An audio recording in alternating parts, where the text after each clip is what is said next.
it's Erica, and we are back with another off-season episode.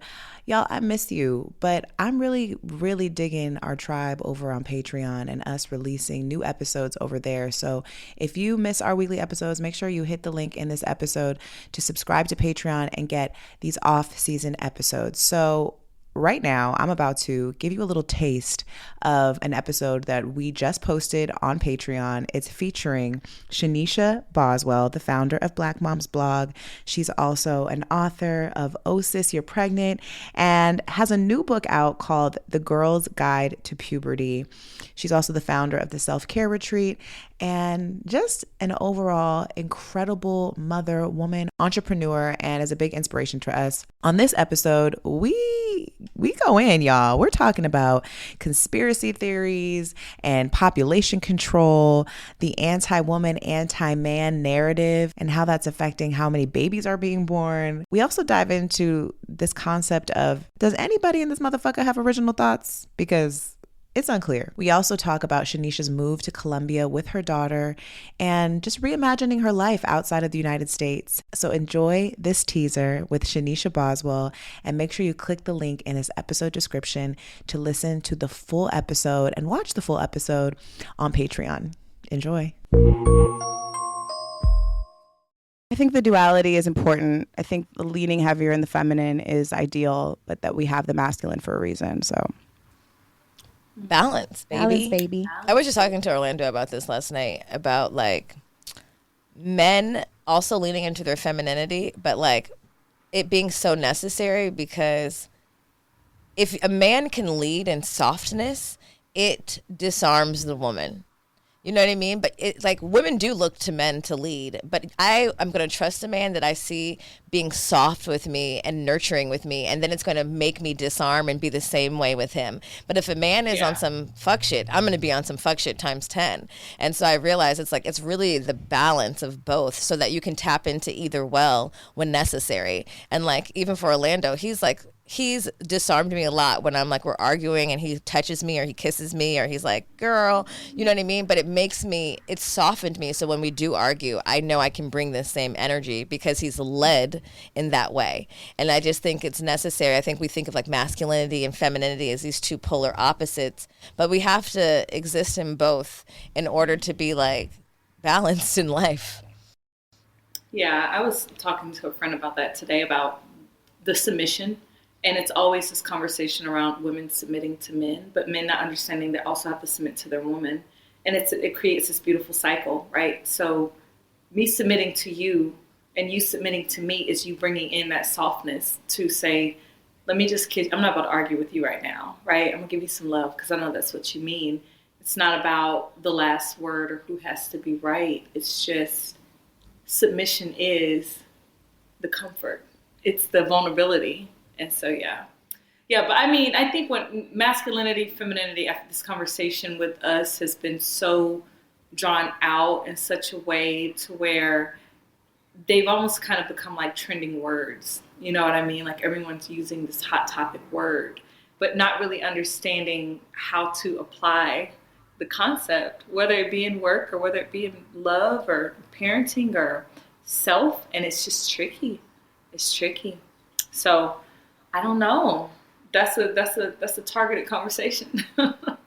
I know, it's so annoying. I'm so sick of hearing the black love wars online. I'm like, we love each other. We need to mend the relationship. This is I just feel like I'm a conspiracy theorist with all of that. I think it's all population control. And one of my favorite movies is Inception. And Inception talks about how when you want something to happen, you have to make the person feel like it's their original idea, right? Because if someone tells you not to do this, you're not going to do it. And so the whole, media is pushed in a way that they want people to view it, whether it's popular or not. And when it's pushed that way, they push certain agendas. And then the last few years, there has been a rise of the anti-woman, anti-man conversations. And when you really think about it, you're starting to see a lot of men who like women sexually, but don't like them emotionally. And vice versa, a lot of women who like men for their money and their things, but they can't stand niggas. Like, they can't stand them. Can I say niggas? You can. Oh, okay. I was just making sure. I was like, can I say that? Yeah. So, you can do it. Yeah. Nigga. So, when you think of that, ultimately you end up with two genders of people who are like, I don't like you, I don't like you, I'd rather do this by myself, and there's no resolution being had. And in 20, 30 years, people ain't having kids no more. Because women are like, I'm not about to keep having kids with y'all. And men aren't, it's just a thing. So that's a whole nother conversation. I can go into that all day. But I swear. But baby, I'm going to have to call you after this because I love a conspiracy theory. And I'm with you. I do think there's a tactic to, So now people are like, they're using, that's what I mean by like, when I hear like trending words and trending conversations, you're thinking it's your own idea. You're thinking you're coming to this by yourself, but you're also putting this in your brain every single day from social media, overindulgence, radio, music. And then you wake up and you're like, I feel this way. You don't feel like that. They just told you it was okay to feel like that today. And now you're here. Mm-hmm. And that in itself is the definition of inception. Yeah, we see the influx of hate of women. I feel it, like of baby mamas, of women, of mothers. Like, I'm like the Kevin really Samuels and the Andrew Tates. Yeah. It's crazy. It is crazy. And then the algorithm pushing certain narratives about women and just like the things that people are clicking on. And then there are certain women that are like totally fucking everything up, that are getting a lot of attention. I can think of one in particular. I mean, but people would say that about us. Look, 2024 is the year of no silent shade. We are not subtweeting. Not no silent shade. Look, you can tell me I know one in particular. It's not even more fucking it up. It's just that this person in particular just needs a lot of healing, and she's highly intelligent, but she just enjoys getting disrespected by men for some reason. And I don't know if she's highly intelligent. Maybe not. I love that you know what? I love that you said that, Jamila. Hold on. In the spirit of accountability, can we?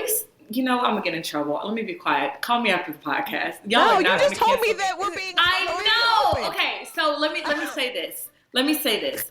I think in the spirit of accountability with women, we have to stop asserting that everything is queen behavior, everything is goddess behavior, everything is this, everything is that, when in reality, everything isn't. You know what I'm saying? And so we have a hard time saying that sometimes because we don't want to judge. We don't want to, but that leaves no room for growth. It leaves no room. Like you said, if you know the girl who's busting it open all the time because she got childhood trauma, and someone's like, let her be free. And you're like, actually, no, this doesn't work. And this is why. How do we get there? How do we help figure that out? Because a person can be sexually liberated and it can come out of a place of like, I love fucking. That's what I do. And then the other side is I'm actually really jacked up on the inside and no one's correcting my behavior. No one's setting me aside to say, maybe this is why. You got daddy issues. You got mama issues. How do we fix that? And then, boom, we got a solution. It makes me think of this podcast I did recently where this man asked me my perspective on my brand potentially being an irresponsible liberation. Oh, no. Was it liberation? Was it irresponsible liberation or negative? No, irresponsible liberation. Yeah. Leading like some irresponsible liberation. And for me, I was like, yes, that does exist, I guess. To me, those two words are like oil and water. Like, how can you be radical and then was it irresponsible radicalness? Okay, how can you be a radical person that's pushing like people forward or your people forward or your message forward and be responsible in the eyes of the public? Like, I don't think any movement has been considered responsible. Well, the systems that be, yeah. You know what I mean? Like, as it pertains to us, because I think we've been very honest about our mistakes. We've been really open about our healing. We've been open about our processes. It's not like we're just out here like busting it open and not going to therapy. Like I think both. There's a balance that has to exist. And I think for the women that are lost, that are just sexual liberation forward and not really checking the boxes as to why it is I feel like I need to present myself this way, or why it is that is this me, or is this for attention, or is this trauma, or is this, like not really checking to make sure like this is actually who I am, and this is where I feel the healthiest, this is where I feel like my highest self, this is where I feel the most respected, and I'm okay if people don't understand that. Like, I think that people do things for clicks, people do things for attention. And then because of that, everyone that participates in this liberation of women gets categorized into one space of being irresponsible or hoes or whores or whatever it is, you know. I think that is a matter of the person taking in the message, right? So like, a man asked you that question, right? The message isn't for him. The message isn't for him, right? So it's easy to, and I always say this: as men, the patriarchy has been set up that you benefit from you benefit from women being suppressed in many ways. And so if I am a man who's benefiting from the patriarchy and I see someone who is maybe not healed from trauma and acting out in a way that's cloaked in liberation, and then I see us, it's easy to be like, oh yeah, it's all the same shit. They just, some hoes, calling wholeness freedom. But if I'm an intellectual individual and I'm going to actually dissect and listen to the message, I'm going to be able to differentiate these groups of women or people very easily. But if you're so gung-ho about blanket statement and generalizing a whole group of women because it benefits you to be like, they're all hoes, and you don't have to actually listen and, really take in what we're saying, then it's, of course you're going to say that. It's easy to say that. So I think it just really, it's like the level of maturity and emotional intelligence of the person receiving the message. And that's why it's so disrespectful to me. Like, even in our experience dating guys, or just, we don't get a lot of disrespect from the internet that often, but just personally, I've had experiences and I'm like, whoa, what do you think of me? Who do you think that I am? And I'm like, I know that we're maybe risque on the internet, but I feel very much as a respected woman that I carry myself that way. But there's also a small percentage who will take the time, and we know we have men in our audience, but like, who will actually listen. And I think that's the kind of the obstacle with liberated women, because as we seek companionships, there's a lot of misconceptions around what women look like who run their own businesses, women who liberate women, and what that comes with. What has your dating experience been, being like a boss ass mom? What have you encountered with men? Even though I know like your brand is not as risque as ours, but like just in general as a bossy boss mom. As a bossy boss mom, yeah, I mean, I think that my experience with men, because my brand isn't risque, it's not that risque. I get a lot of men who are uncomfortable with the amount of how I travel. That is a real thing. Like, this concept of me being outside as much as I'm outside. What are you doing when you're outside? Because I think the difference is, for a lot of men, when they travel and they go on guys trips, they are going to have sex. Not every man, but that's what they do. They go on these trips. They, go to sleep in till 3 p.m., party all night, pick up hoes. That's their trip. So when they see us as women, especially in Colombia,